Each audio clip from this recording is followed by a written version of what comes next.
మీ business ఏదైనా మీ ఊర్లో promotion చేయాలంటే అది సుమన్ టీవీతోనే సాధ్యం. ఇప్పుడే సంప్రదించండి. పిఠాపురంలో ఓటు హక్కు వినియోగించుకోవడానికి అయితే సుప్రసిద్ధ దర్శకులు బుచ్చిబాబు గారు అయితే వచ్చారు. బుచ్చిబాబు గారు అడిగి తెలుసుకుందాం. చెప్పండి బుచ్చిబాబు గారు, పిఠాపురం రావడం ఎలా ఉంది? పోలింగ్ సరళ చూస్తుంటే మీకు పోలింగ్ అయితే రికార్డ్ స్థాయిలో ఉంటుందండి.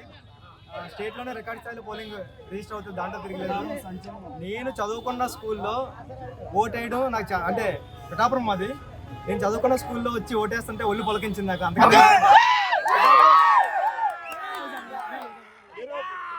దర్శకులుగా అయితే ఉన్నారు. ఇప్పుడు రామచంద్ర గారికి సినిమా చేస్తున్నారు. పవన్ కళ్యాణ్ గారు పిఠాపురం నుంచి ఎమ్మెల్యేగా పోటీ చేస్తుంటే ఒక సినీ దర్శకుడిగా, అది పిఠాపురం స్థానికుడిగా మీ స్పందన ఏ విధంగా ఉంది? గెలవాలని కోరుకుంటాం కదండి.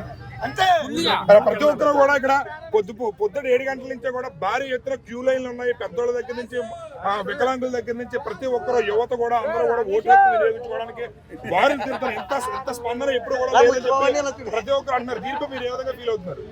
దాంట్లో మీరు చెప్పిన 200% కరెక్ట్. ఎందుకంటే ఇది నేను థర్డ్ టైం అనుకున్న ఓటేడు అంటే ఎక్కడికక్కడ ట్రాఫిక్ జామ్ అయిపోతుంది.